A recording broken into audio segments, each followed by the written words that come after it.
kami masa ini tunggu kuda, saya belum sampai.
حبيبي بيرد سلام والمولى بيزيد السلام.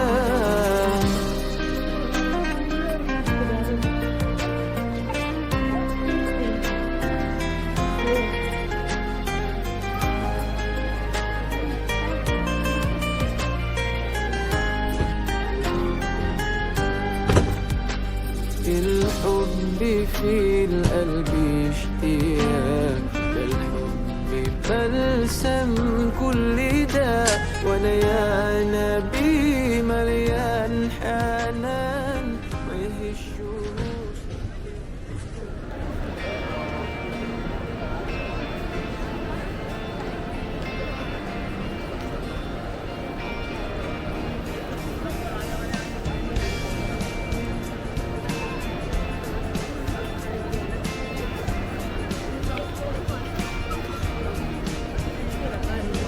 فيكم مننا نفس روحنا ودمنا، قلبنا بيرتاح هوام للي فعلا زينا، الكلام نفس الكلام حتى نفس الاهتمام، عشرة مش ممكن تكون يوم من الايام، حتى لوننا وشكلنا يعني انا شبهك تمام، وبتجمعنا حاجات حلوة أكيد، يلا نمد الإيد من غير كلام، أجمل الأوقات بتيجي عالبال، يبقى الحمل جبال ننساه أوام، أنت وأنا.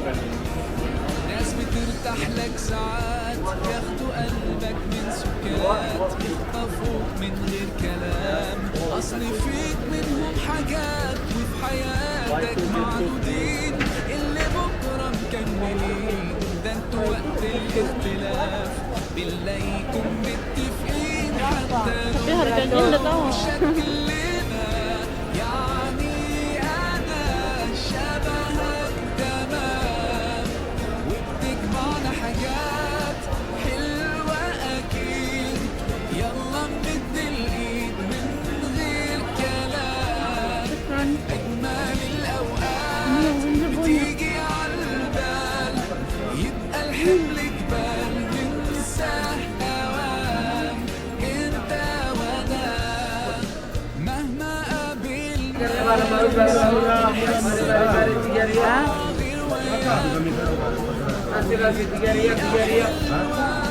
بيكم بنتمنى ايه في الدنيا يساوي لحظة معاكم.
belakangnya itu sapi jantan.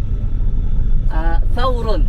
Itu kalau bahasa Arab kan bakaratun itu bakaratun, himarun. Kalau bakaratun itu bahasa kitanya sapi kan. Ada ini thawrun kan. Thawrun ini sapi jantan. Kalau bahasa kami orang Kalimantan hadangan. Kalau bahasa nggak tahu lah bahasa Brunei sapi jantan. Apa sapi jantan itu? Sapi laki. Sapi betina, Sapi laki. jantan. Nah, ini Ustaz seperti kalau dari sana ini gunungnya nih. Yang belakang kiri saya ini yang depan yang panjang ini yang besar ini gunungnya nih. Jadi kalau sebelah sana itu ada boholnya tuh, belakangnya tuh ada boholnya. Persis sapi jantan. Nah, jadi dinamakan Jabal Sur, dinamakannya Jabal Thawrun. Jabal Sur namanya. Orang dari situ nanti naiknya tuh. Dari belakang tuh ada orang naik ke atas. Ada orang naik ke atas. Nah, dari sini. Nanti kita insya Allah mendekatinya. Biasanya dari sini ziarahnya dari depan. Nah, ini Gunung Sagi. Gunung Sagi. Sebelah kita ini sebelah kita. Nah, itu orang daki itu orang naik atas tuh. Nah, ada orang naik ke atas. Nah, itu ada orang naik tuh putih. Lihat kalau orang naik. Ada orang naik kan? Ada nampak. Nampak kan? Waktu itu Nabi pada kabilah itu sudah sepakat. Saya kira Bapak sudah tahu ini, tapi nggak apa-apa lah. Terang ya.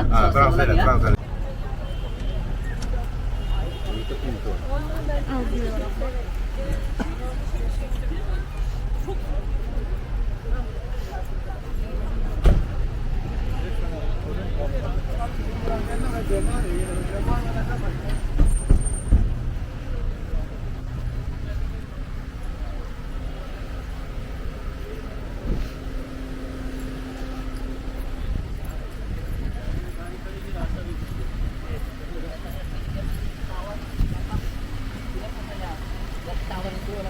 Kalau manjat. Ya kan? Jadi di sini lah. Ya. Biar ketahuan itu. Ya. Bapak sama bapak tangannya. Bapak sama bapak. Gini lah. Ya ahli dua mereka itu ahli-ahli. Memang ilmu itu ada juga bagusnya lah. Tapi kalau sekarang seperti kurang bagus lah ilmu itu. Sekarang ilmu hadis Rasulullah, ilmu tafsir Quran ya. Sudah itu sampai 3 hari Rasulullah di situ, lalu Rasulullah meneruskan perjalanannya menuju kemana? Ke Madinah, ke Madinah. Dalam orang Madinah bergembira kedatangan Rasulullah SAW, membaca syair-syair yang sering kita baca syairnya. Apa syairnya? Itu saja yang ringkas ya. Kita baca doa sebentar ya. Al-Fatihah.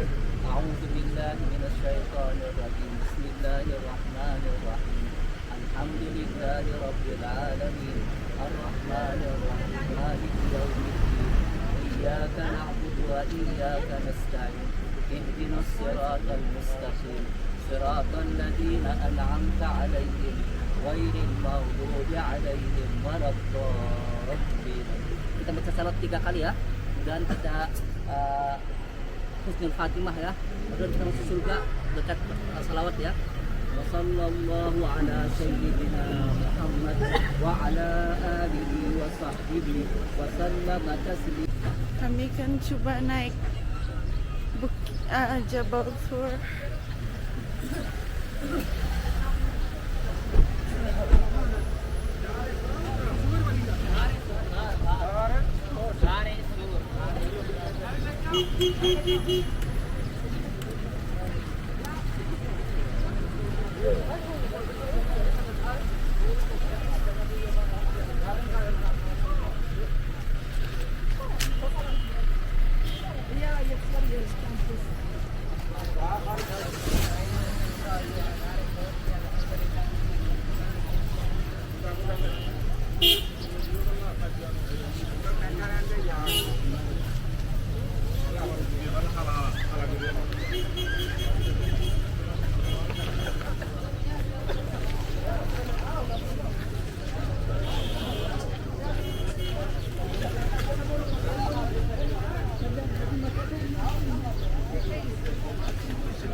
udah suka. Cerita. Astagfirullah. Ceritanya Jabal Thur ini Sayyidatina Asma, ia masa mengandung, kalian naik ke atas bagi makan Rasulullah SAW.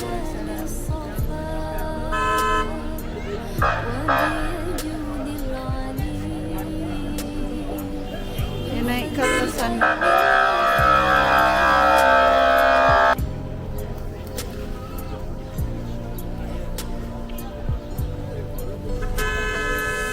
Telah lahir cahaya penerang jiwa manusia mulia, peneduh jiwa. Telah lahir cahaya penerang jiwa. Lekas tak makan ice cream. Nampak kita nggak?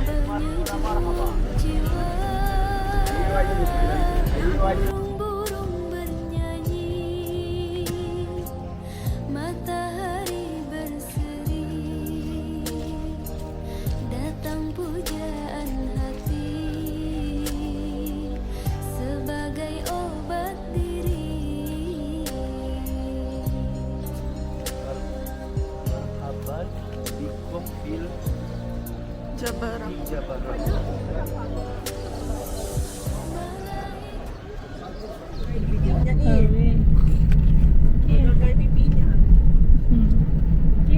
Tapi yang susah sama itu, Ustaz, kita jangan anu saja, jangan batal lah. Kalau 10 tangga baru ada buah hira. Sudah buat perubahan lain.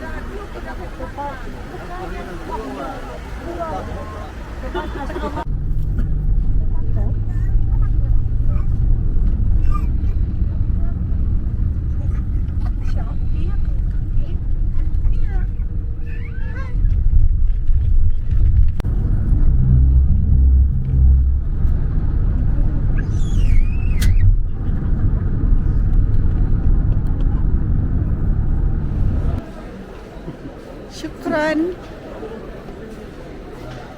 Bawa Dina. Halo.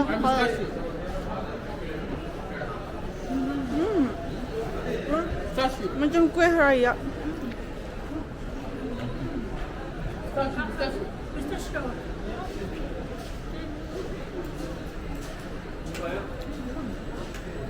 Pistachio.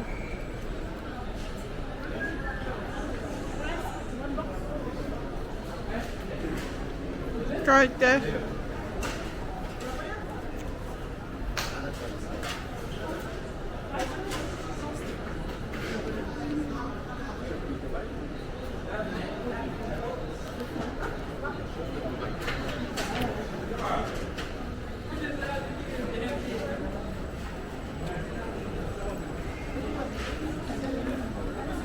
Syukran.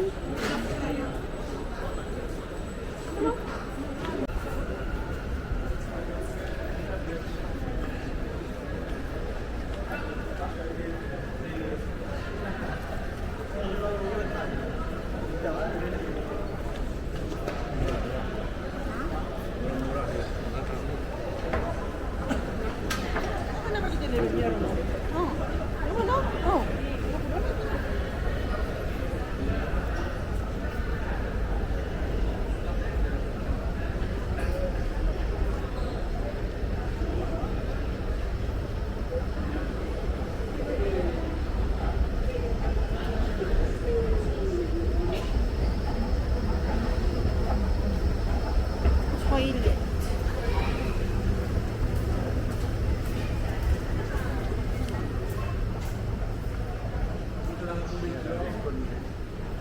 Oh ya kak?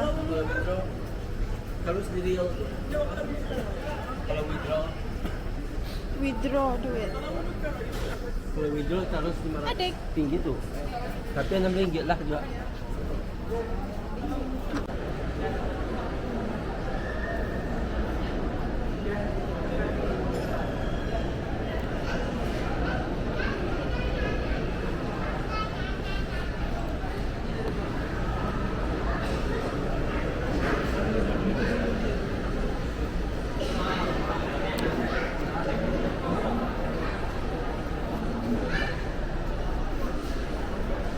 color.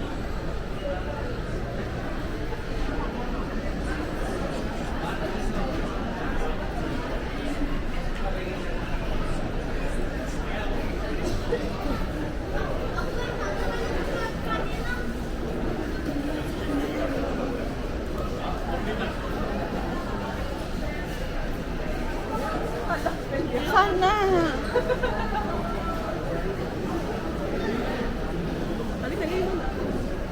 Anta. Mana? Mana? Mana? Nampak mana sini? Video kan?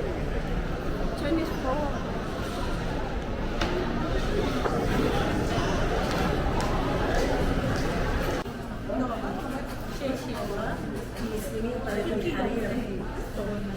Ini kami dah besar ni, tahu ada tu yang di bawah. Wow.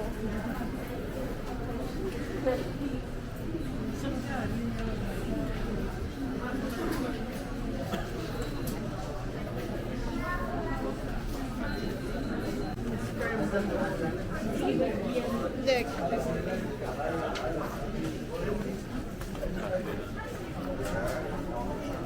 Dek. Terus lah yang melihat kamera ah.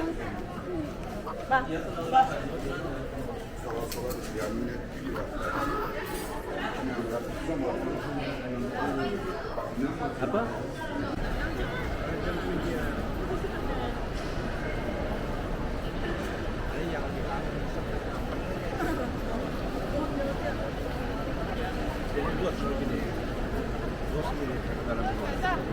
Dekat gula masak diri.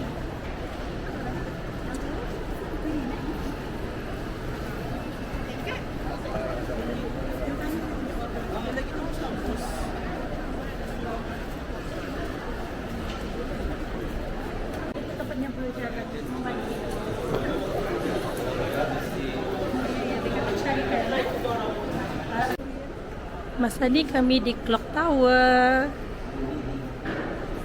Tinggi. Mina household pekerjanya pakai sahal. Itu dah sahal.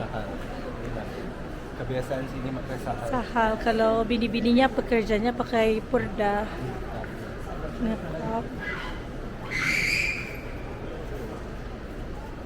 Bapa masa ni kan mencari sejadah. Sejadah kah? Kiswah. Kiswah. Masa ni sedang mencari kiswah yang bapa hajati. Babu kan balik apa, Bo? Hamas. Sofi, hah? Mau pegang? Bagi tengah balik. Video pegang. Jangan kau pusing. Jangan pusing. Oh, ni. Dek kameranya sini Nada. Takut ki. Kakak mau pegang kah? Hah? Mau? Sebab pegang di sini. Jangan cuma ni pegangnya macam. Oh. Pegangnya macam ni nah. Sana. Jangan pusing ni. Okey, boleh jalan-jalan. Nek kenang ah.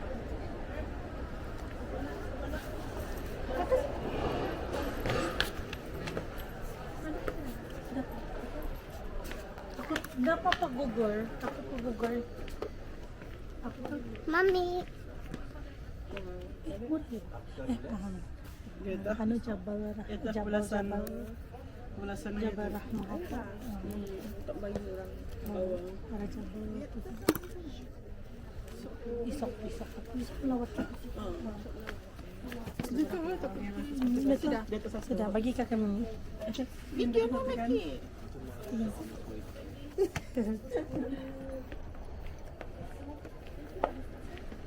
Bagi ya, balik tu.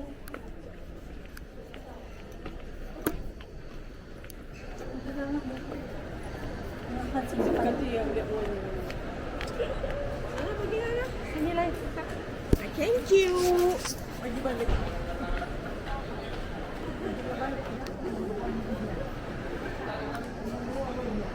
Ma'am, kalau stop macam mana, ma'am? Merekod je nak? Kamera.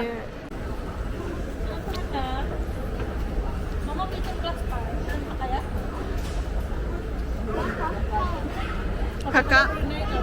Kakak. Kakak. Kemana, Nak? Kiri-kirinya 1, sering 1, 2. Kakak bimbing. Kakak bimbing banyak ayat. Kakak pun tidak tahu. Ada. Apa kabar semua? Sehat? Apa kabar? Besar sudah. Iya. IC itu Malaysia ya. Cuma bangsa itu dalam surat Dana. Dan Jadi bangsa tu jadi Brunei. Ya, bangsa tu Melayu Brunei. Tidak, saya pernah sekali itu. Tapi lama sudah tu.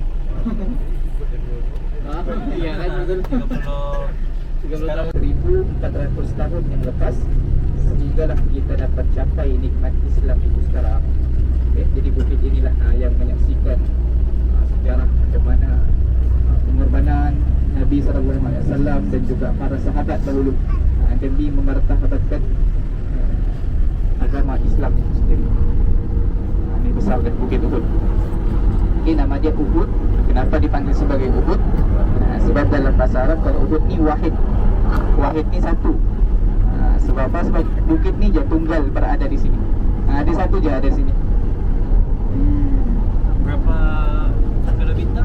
Dia punya panjang daripada hujung sampai ke hujung sana lebih kurang 7 km. Dia ada lagi ke belakang sikit tu. Jadi kalau boleh solat jenazah ni jangan pernah tinggalkan walau satu sekali pun. Sebab besar dia punya fadilah. Kalau dekat Asia jenazah jarang buat Ya, perempuan. betul. Kalau di rumah, kampung kita ke apa semua, biasanya lelaki je lah yang buatkan dekat masjid. Pakcik Nabi ni sampai dalam masa 7 hari saja. So lajulah sebab benda ni penting untuk diberitahu kepada Rasulullah SAW. Jadi waktu sampai ni bila mana Rasulullah tahu, maka Rasulullah pun dengan segera mengumpulkan para sahabat untuk berbincang macam mana mau lawan diorang ni. 3,000 kan waktu itu tentera kafir Quraisy. Jadi waktu itu Rasulullah sendiri mencadangkan untuk bertahan dalam kota Madinah sahaja. Rasulullah sendiri yang mencadangkan. Sebab apa? Sebab sehari sebelum itu Rasulullah telah diberikan tanda, ada 3 tanda dalam mimpi Rasulullah. Yang pertama adalah pedang Nabi. Rasulullah nampak pedang Nabi ni bukan ada di keluarga Nabi yang gugur syahid pada peperangan akan datang. Itu tanda pertama. Tanda kedua adalah Nabi nampak sapi-sapi disembelih. Di mana Rasulullah menafsir bahawasanya akan ada sahabat pula yang gugur syahid pada peperangan. Ni, orang mau berperang di luar kota Madinah, maka Nabi pun bersetuju. Bila mana Nabi setuju, maka Nabi masuk ke dalam rumah dan keluar dengan lengkap pakaian perang daripada atas hingga ke bawah. Sahabat-sahabat bila mana dia tengok Nabi berpakaian macam ni, diorang mula rasa takut. Diorang rasa takut. Sebab apa? Sebab Rasulullah dah pernah pakai macam ni. Ini menunjukkan akan berlaku peperangan yang dahsyat sebentar lagi. Jadi diorang kata apa? Diorang tarik balik pendapat diorang. Diorang kata, jadi Rasulullah, kita bertahan dalam kota Madinah saja. Sebab apa? Sebab sebenarnya diorang takut Rasulullah syahid. Diorang takut Rasulullah mati.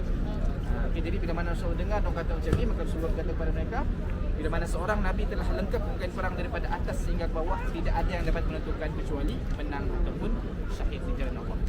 Mungkin bukit ni dulu lagi tinggi dan mungkin dulu tanah dekat sekitar kawasan ni rendah.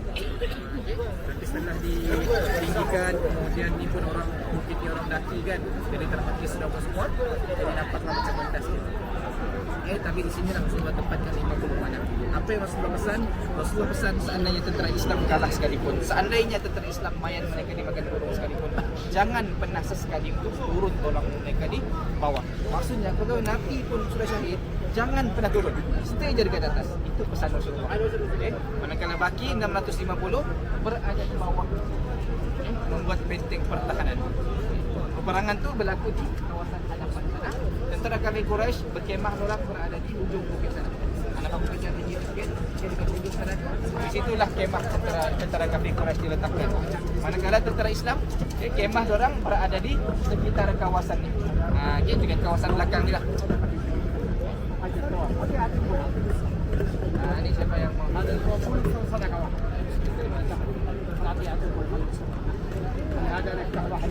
Ada di sekitar kawasan masjid ni. Dulu masjid ni tidak. Masjid ni di mana pada tahun 2017 untuk memudahkan jemaah yang datang sini. Dia tekan kemah orang dekat jadi mereka bertembung ke kawasan hadapan. Fasa pertama tentera Islam dapat menguasai medan pertempuran dengan jayanya. Sebab apa? Sebab mereka ikut strategi Rasulullah. Rasulullah kata bertahan dulu awal-awal. Sebab 3,000 yang datang melawan 650, dia tak boleh semua pun menyerang juga. Jadi Rasulullah katakan bertahan dulu. Jadi bila mana diorang bertahan, waktu kafir Quraisy datang menyerang, tentera-tentera pemanah ni mula memanah daripada arah bukit ni. Jadi waktu itulah tentera kafir Quraisy ni ada di antara orang mula gugur mati.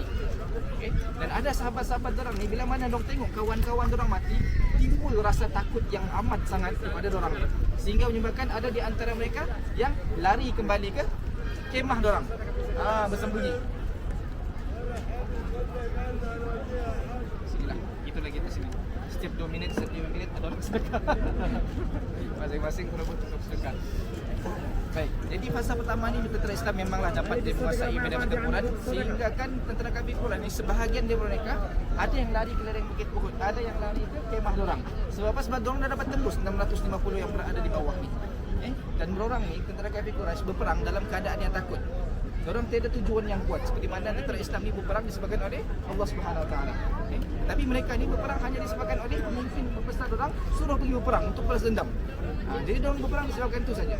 Jadi waktu itu sebahagian daripada mereka ni takut untuk mati. Jadi ada yang lari semula ke kemah.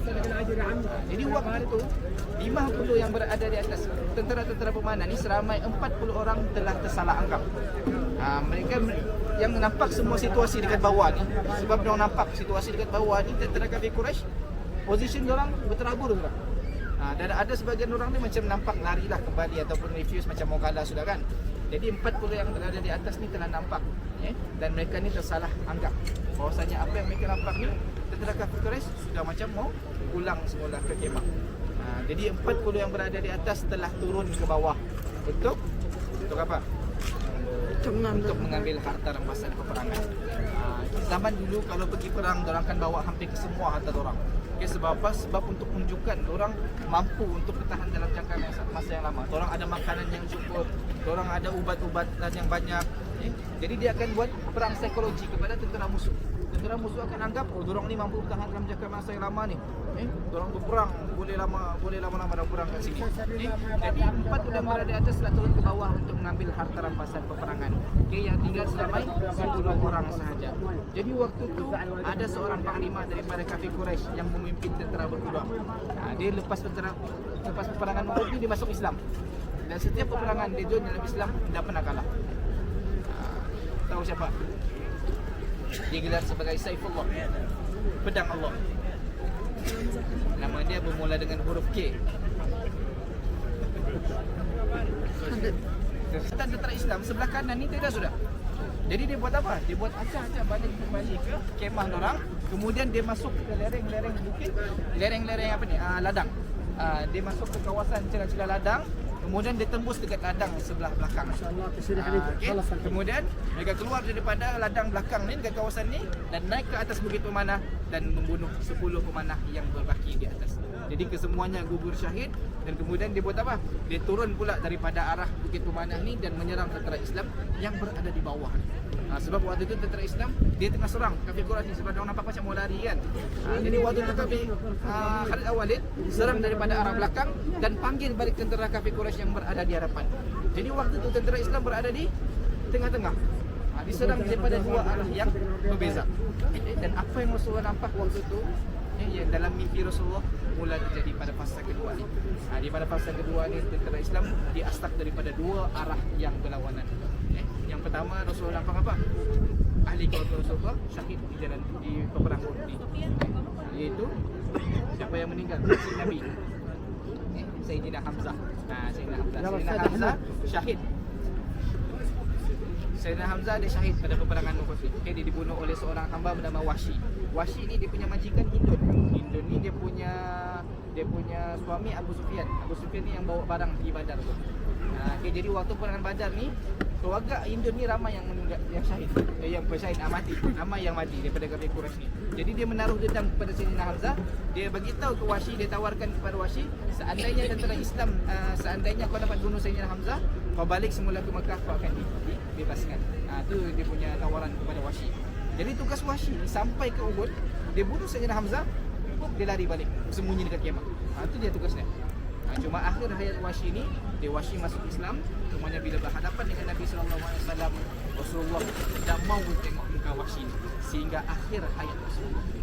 Wahsy ni menengok Rasulullah waktu dia masuk Islam, menangis tengok daripada jauh. Sebab dia tak mampu untuk berhadapan. Bukan dia tak mampu, tapi Rasulullah tak mampu berhadapan dengan dia. Sehinggalah Rasulullah wafat. Itulah akhir hayat Wahsy. Cuma Wahsy ni dia tebus balik kesalahan dia. Dia bunuh seseorang yang mana mengaku sebagai Nabi selepas Nabi wafat tu. Dia kata inilah tebusan aku. Di mana dia telah mengaku sebagai Nabi, jadi aku bunuh dia ni. Jadi waktu tu apa yang Rasul nampak, tanda kedua adalah sahabat-sahabat mula gugur syahid, kan? Antaranya adalah Mus'ab bin Umair. Mus'ab bin Umair ni adalah seorang pemuda yang mana muka dia hampir menyerupai Nabi. Dia dikatakan muka dia hampir menyerupai Nabi. Jadi waktu peperangan Uhud ni, dia ditugaskan untuk memegang panji. Panji ni ataupun bendera Islam tu, kalau jatuh, satu kumpulan akan dikira kalah. Begitu juga dengan kafir Quraisy, diorang pun ada pemegang panji. Jadi pemegang panji ni kena sentiasa hidup ataupun kena sentiasa berkibar bendera tersebut. Dan orang kata bukan calang-calang lah siapa yang dilantik untuk memegang panji ni. Jadi dikatakan Mus'ab bin Umair ni adalah seorang panglima yang hebat berperang. Jadi waktu tengah berperang ni, Mus'ab bin Umair dia perasan Rasulullah tengah diserang daripada segenap arah. Di mana waktu tu dikatakan Rasulullah ditetak pada 3 bahagian. Satu di sebelah bahu, satu di sebelah kepala dan satu di sebelah leher. Di sebelah bahu ni menyebabkan Rasulullah cedera lebih kurang dalam 5 ke 6 bulan Rasulullah sakit. Rasa sakit dia tu. Dan di sebelah kepala ni menyebabkan muka Rasulullah waktu itu berlumuran dengan darah. Dan di sebelah leher ni menyebabkan topeng yang Rasulullah pakai yang besi ni tertusuk sehingga ke dalam pipi Rasulullah. Sehingga menyebabkan gigi Rasulullah tercabut. Dan waktu tu Rasulullah marah sangat sehingga Rasulullah mengerang kesakitan dan hampir-hampir Rasulullah mencela ataupun menghina orang kafir Quraisy waktu tu. Jadi waktu tu juga Allah telah turunkan satu ayat di mana Allah menegur Nabi ataupun menasihati Nabi, di mana tugas Nabi ni hanyalah berdakwah kepada umat Islam sahaja dan hidayah ni adalah daripada milik Allah Subhanahu Wa Taala. Dan dikatakan waktu tu Rasulullah pitam sekejap. Jadi waktu tu Mus'ab bin Umair dia nampak apa yang berlaku. Jadi dia pun pergilah mau mempertahankan Rasulullah sambil memegang panji, sambil melawan dan sambil mau mempertahankan Rasulullah. Dipotong tangan Mus'ab bin Umair yang sebelah kanan ni memegang panji.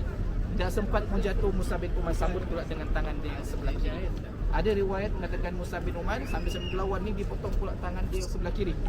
Ada riwayat yang mengatakan Mus'ab bin Umair cucuk di paha dia, dan ada riwayat yang mengatakan Mus'ab bin Umair memegang dengan saki baki tangan dia yang ada. Ini semua demi untuk mendekatkan kalimah la ilaha illallah.